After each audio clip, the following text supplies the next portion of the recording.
पिछली बार हमने देखा था कि सुबारू रैंतारो को वागुरी के बर्थडे के बारे में बताती है, जिसके बाद रैंतारो सोच में पड़ जाता है कि आखिर वो वागुरी को क्या गिफ्ट दे जिससे वो खुश हो जाए। अगले दिन स्कूल में भी रैंतारो यही सोच रहा होता है। वो बताता है कि उसने आज तक किसी का भी बर्थडे सेलिब्रेट नहीं किया है, तो मैं कंफ्यूज हूँ कि वागुरी को क्या गिफ्ट दूं। मुझे तो बस यही पता है कि वागुरी को केक बहुत पसंद है। फिर वो वागुरी के स्कूल की तरफ देखकर सोचता है कि मैं तो अभी तक वागुरी के बारे में कुछ भी नहीं जानता हूँ। वैसे मैं उसके बारे में पहले भी जानना चाहता था, पर मेरी कभी हिम्मत नहीं हुई, इसलिए अब मेरे लिए उसे जानना बहुत जरूरी है। वो ये सब सोच ही रहा होता है कि तभी अचानक उसकी टीचर उसे बोलने लगती है और कहती है, रैंतारो तुम्हारा ध्यान कहाँ है। रैंतारो ये सुन के झट से खड़ा हो जाता है और उनसे माफी मांगने लगता है। तब टीचर उसे बुक पढ़ने के लिए बोलती है, जिसके बाद रैंतारो ओसामी को जगाने लगता है, क्योंकि ओसामी तो वहाँ पर मस्त सो रहा होता है। इसके अगले सीन में हम रैंतारो का घर देखते हैं। रैंतारो अपनी मम्मी से पूछता है, मम्मी यहाँ कोई अच्छी सी केक की शॉप के बारे में कुछ पता है क्या? उसकी मम्मी तो ये सुन के काफी भड़क जाती है और कहती है, रैंतारो क्या तुम अब हमारे केक खाकर बोर हो गए हो? रैंतारो कहता है, नहीं मम्मी, मेरा ऐसा कोई मतलब नहीं था। फिर वो कहता है, असल में वागुरी हमेशा ही हमारी शॉप से केक्स खरीदती है, तो मैंने सोचा मैं उसके बर्थडे के लिए कहीं दूसरी जगह से केक ले लेता हूँ। उसकी मम्मी सरप्राइज होकर कहती है, क्या तुम वागुरी का बर्थडे सेलिब्रेट करने वाले हो? रैंतारो कहता है, इसमें प्रॉब्लम क्या है? वैसे भी हम सब दोस्त हैं, तो ये तो नॉर्मल सी बात है। उसकी मम्मी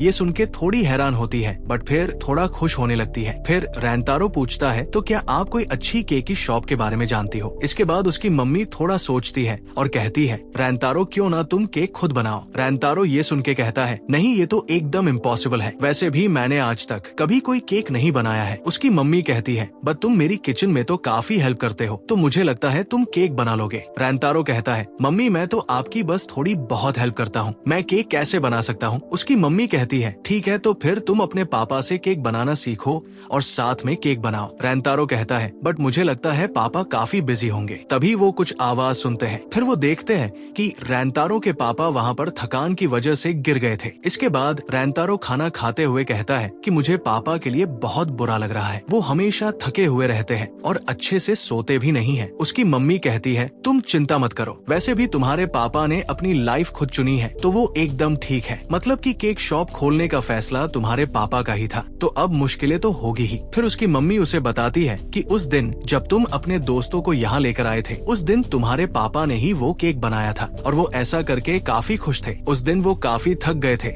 इसलिए ऐसे फेस के साथ वो तुम्हारे दोस्तों से नहीं मिलना चाहते थे। सच में रैंतारो के पापा थके हुए काफी डरावने लग रहे थे, इसलिए वो उस दिन रैंतारो के दोस्तों से नहीं मिल रहे थे। उसकी मम्मी कहती है, क्या आप थोड़ा ब्रेकफास्ट करेंगे? उसके पापा इसके लिए हाँ करते हैं। तभी रैंतारो अपने पापा की तरफ देखकर उस दिन वाली बात सोचने लगता है। उस दिन रैंतारो अपने पापा के पास जाता है और उनसे उस केक के लिए शुक्रिया करता है और कहता है, मेरे सभी दोस्तों को आपका बनाया हुआ केक बहुत पसंद आया। उसके पापा ये सुन के मुस्कुराने लगते हैं। फिर सीन प्रेजेंट में आता है। रैंतारो अपने पापा से कहता है, पापा क्या आप मुझे केक बनाना सिखा सकते हैं? असल में मैं अपने एक दोस्त का बर्थडे सेलिब्रेट करना चाहता हूँ। मुझे पता है आप बिजी हो, लेकिन फिर भी क्या आप मुझे केक बनाना सिखा देंगे? फिर उसका पापा कहता है, तो बताओ तुम कैसा केक बनाना चाहते हो? रैंतारो को समझ नहीं आता कि वो क्या पूछ रहे हैं। फिर वो कहते हैं, मेरा मतलब जब वो केक खाएं तो तुम उन्हें कैसा फील करवाना चाहते हो? तब रैंतारो कहता है, मुझे इसके बारे में कोई आइडिया नहीं है। उसके पापा कहते हैं, तुम कहीं वागुरी के लिए तो केक नहीं बनाना चाहते? अगर ऐसा है तो तुम ये सोचो कि उसके लिए सबसे इम्पोर्टेंट चीज क्या है। तब रैंतारो वागुरी के बारे में सोचने लगता है और कहता है, वो हमेशा मुझसे खुश होकर बात करती है, इसलिए मैं चाहता हूँ कि जब वो केक खाए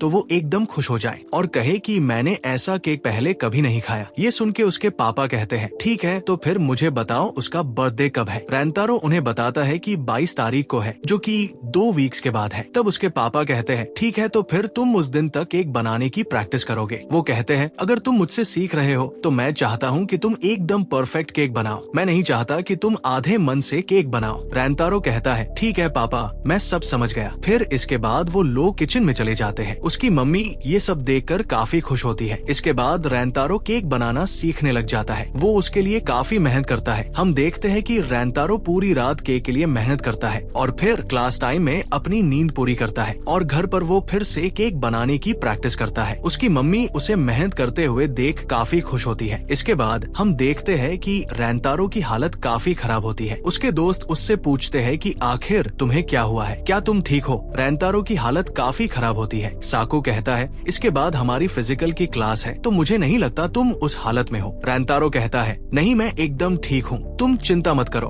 अयातो भी कहता है, तुम काफी थके हुए लग रहे हो, कुछ हुआ है तो हमें बता सकते हो। तब रैंतारो उन्हें बताता है कि वो केक बनाना सीख रहा है। ये सुन के तीनों शॉक हो जाते हैं और ओसामी तो भाई खुश होते हुए कहता है, रैंतारो मैं तुम्हारा बनाया हुआ केक खाना चाहता हूँ। रैंतारो कहता है, सॉरी दोस्त बट अभी तो ये पॉसिबल नहीं है। ठीक है तो मैं अभी अपना मुंह धोने जा रहा हूँ। जिसके बाद वो जाने लगता है। उसके दोस्त कहते हैं, सच में रैंतारो काफी मेहनत कर रहा है। तभी हम देखते हैं कि रैंतारो गेट से टकरा जाता है। सच में यार ये सीन काफी फनी होता है। इसके बाद फाइनली हम वागुरी को देखते हैं जो बोट साफ कर रही होती है। तभी उसकी एक दोस्त कहती है, वागुरी नेक्स्ट वीक तुम्हारा बर्थडे है तो हम ये सेलिब्रेट करना चाहते हैं। वागुरी कहती है, क्या तुम सच कह रहे हो? तब वो लोग कहते हैं, हाँ बिल्कुल, और वैसे भी तुम हमारी पढ़ाई में काफी हेल्प करती हो तो हम तुम्हारा शुक्रिया करना चाहते हैं और तुम्हारा बर्थडे भी वेकेशन के पहले दिन ही है तो हम खूब मजे करेंगे। तभी सुबारू उनसे कहती है, सॉरी मैं थोड़ी सेल्फिश बन रही हूँ पर हमारा उस दिन का कुछ प्लान है, इसलिए क्या हम बर्थडे के अगले दिन ये सेलिब्रेट कर सकते हैं? वो लड़की कहती है, हमें इससे कोई दिक्कत नहीं है अगर वागुरी भी यही चाहती है तो। तब वागुरी कहती है, ठीक है मुझे भी इससे कोई दिक्कत नहीं है। इसके बाद सब लोग ऐसा करने के लिए मान जाते हैं। वागुरी इसके लिए सभी को धन्यवाद करती है और भाई उसके क्यूट चेहरे को देखकर सब लड़कियां काफी खुश हो जाती है और उसे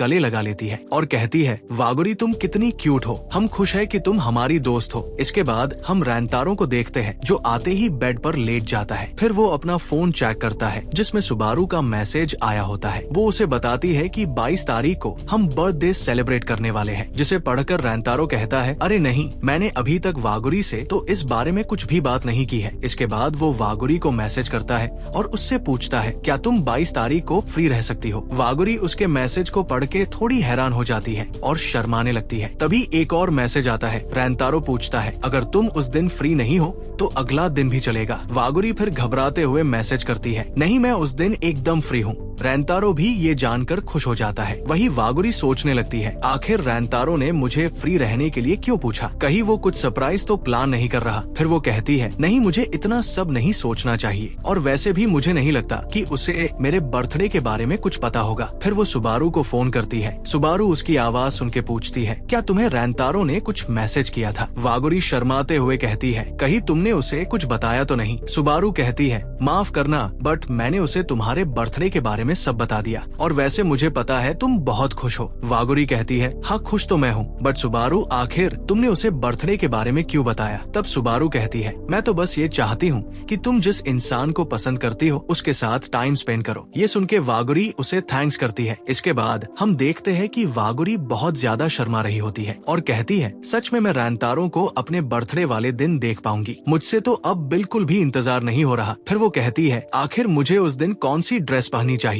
फिर फाइनली वो दिन आ जाता है जिसका हम सभी लोग बेसब्री से इंतजार कर रहे थे। फिर हम रैंतारो को देखते हैं जो काफी मन लगाकर केक बना रहा होता है। फिर फाइनली जब केक बन के रेडी हो जाता है तो वो अपने पापा से पूछता है, तो बताओ पापा कैसा बना है? उसका पापा कहता है, हाँ तुमने काफी अच्छा केक बनाया है। रैंतारो ये सुन के काफी खुश होने लगता है। तब उसकी मम्मी कहती है, ठीक है रैंतारो तुम जाकर रेडी हो जाओ, तब तक मैं केक को पैक कर देती हूँ। रैंतारो अपने पापा को थैंक्स बोल के वहाँ से चला जाता है। फिर उसके पापा कहते हैं, मैं बहुत खुश हूँ कि रैंतारो आजकल काफी खुश रहने लग गया है। इसके बाद हम रैंतारो को देखते हैं जो केक को देखकर अपने मन में सोच रहा होता है, पता नहीं ये अच्छा भी है या नहीं, मुझे तो बहुत घबराहट हो रही है। फिर वो कहता है, मैं यहाँ थोड़ा जल्दी आ गया ताकि मैं थोड़ा अपने आप को मेंटली प्रिपेयर कर सकूं। तभी वो देखता है कि वागुरी उससे पहले ही वहाँ पर आ चुकी थी और सच में यार उसने जो ड्रेस पहना था उसमें वो काफी क्यूट लग रही थी। रैंतारो उसके पास जाता है और कहता है, मैंने तुम्हें इंतजार तो नहीं करवाया ना? वागुरी कहती है, नहीं मैं बस अभी आई थी। फिर रैंतारो उसे बर्थडे विश करता है। वागुरी शर्माते हुए उसे थैंक्स करती है। इसके बाद रैंतारो उसे वो केक देता है और कहता है, मुझे अच्छा लगेगा अगर अगर तुम मेरी तरफ से ये गिफ्ट एक्सेप्ट करो। वागुरी उसे लेकर काफी खुश हो जाती है और कहती है, क्या मैं इसे अभी खोल के देख सकती हूँ? रैंतारो कहता है, नहीं, तुम्हें इसे घर पे खोलना चाहिए, वैसे भी इसमें बस केक है। वागुरी तो वहाँ केक का नाम सुनते ही एकदम एक्साइटेड हो जाती है। फिर वो कहती है, अब तो मुझसे बिल्कुल भी इंतजार नहीं होगा, चलो हम कहीं बैठने की जगह देखते हैं। फिर वो एक पार्क में आ जाते हैं। वो उसे बताती है कि मैं इस पार्क में सुबारू के साथ खेला करती थी, ये मेरी सबसे पसंदीदा जगह है और मैं हमेशा से ही ये जगह तुम्हें दिखाना चाहती थी। फिर इसके बाद वो लोग एक जगह बैठ जाते हैं। वागुरी वो केक देखकर काफी खुश हो जाती है। सच में रैंतारो ने केक काफी सुंदर बनाया था। वागुरी कहती है, ये तो बहुत शानदार केक है, क्या ये शॉप का नया आइटम है? तब रैंतारो थोड़ा घबराते हुए कहता है, नहीं, ये केक मैंने बनाया है। वैसे भी तुम हमेशा हमारी शॉप से केक खरीदती हो, इसलिए अगर मैं तुम्हारे इतने स्पेशल दिन पर भी तुम्हें वही केक देता तो ये बिल्कुल भी अच्छा नहीं लगता।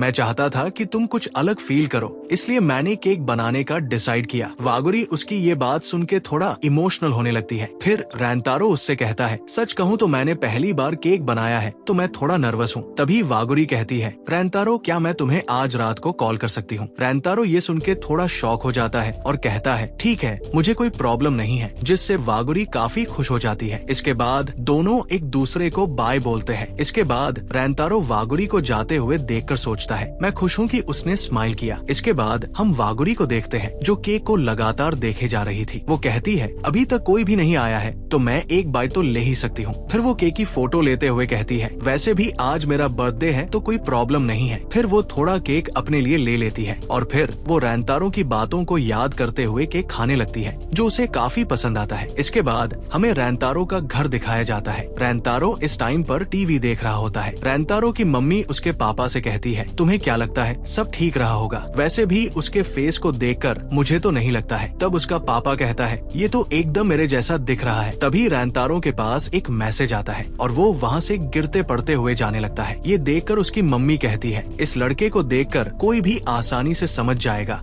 कि किसका मैसेज आया है। वही रैंतारो अपना फोन देखकर सोचता है, पता नहीं उसे वो केक पसंद आया कि नहीं। फिर वो मैसेज देखता है जिसमें वागुरी कॉल करने के लिए पूछती है। रैंतारो उसे कॉल करने के लिए हाँ कर देता है। मैसेज भेजते ही वागुरी उसे कॉल कर देती है। रैंतारो उससे केक के बारे में पूछता है। तब वागुरी कहती है, सच में केक तो काफी शानदार था, मुझे बहुत टेस्टी लगा। रैंतारो को ये सुन के थोड़ी राहत मिलती है, क्योंकि बेचारा सुबह से परेशान था कि वागुरी को केक पसंद आएगा कि नहीं। वागुरी कहती है, जब मैंने केक को खाया तो उसका टेस्ट सच में मेरे दिल को छू गया। फिर वो कहती है, रैंतारो, तुम्हारा केक मेरी फैमिली ने भी टेस्ट किया था। ये सुन के रैंतारो थोड़ा सरप्राइज हो जाता है। तब वागुरी कहती है, घबराओ मत, उन्हें भी तुम्हारा केक काफी टेस्टी लगा। रैंतारो कहता है, मुझे खुशी है कि उन्हें वो पसंद आया। फिर वागुरी कहती है, मेरे छोटे भाई ने तो आधा केक खा लिया था, इसलिए मुझे बस थोड़ा सा ही केक मिला। रैंतारो हंसते हुए कहता है, कोई बात नहीं, मैं तुम्हारे लिए एक और बना दूंगा। वागुरी ये सुन के काफी खुश हो जाती है। फिर वो उसे आज के लिए शुक्रिया करती है और कहती है, आज का मेरा ये दिन सबसे शानदार दिन था, मैं इसे हमेशा याद रखूंगी। फिर वो उसे गुड नाइट बोल के कॉल कट कर देती है। इसके बाद रैंतारो काफी एक्साइटेड होते हुए अपने पापा से कहता है, पापा, उसे केक बहुत पसंद आया। उसकी मम्मी ये सुन के काफी खुश हो जाती है। इसके बाद रैंतारो दोनों से कहता है, मैं इस समर वेकेशन आप लोगों की शॉप में हेल्प करना चाहता हूँ, ताकि मैं उसके लिए जब दूसरा केक बनाऊं तो वो और भी शानदार हो। तब उसका पापा कहता है, ठीक है, तो फिर तुम डेली शॉप में हेल्प करोगे और इस बार मैं तुमसे और भी ज्यादा मेहनत करवाने वाला हूँ। ये सुन के तो रैंतारो का होश उड़ जाता है, क्योंकि पिछली बार का हाल तो हम सब जानते ही है। तभी उसकी मम्मी उन्हें ऐसा करने से मना कर देती है। तब वो कहते हैं, अरे मैं तो बस मजाक कर रहा था। इसके बाद रैंतारो की मम्मी कहती है, रैंतारो, तुम्हें अपने दोस्तों के साथ मस्ती करनी चाहिए, शॉप का काम तो तुम बाद में भी कर सकते हो, तुम्हें सबसे पहले अपना समर वेकेशन एंजॉय करना चाहिए। वैसे भी ये तुम्हारा घर है तो तुम जब चाहे तब शॉप में हेल्प कर सकते हो। ये सुन के रैंतारो काफी जोश में कहता है, ठीक है, तो फिर मैं डेली शॉप में हेल्प करूंगा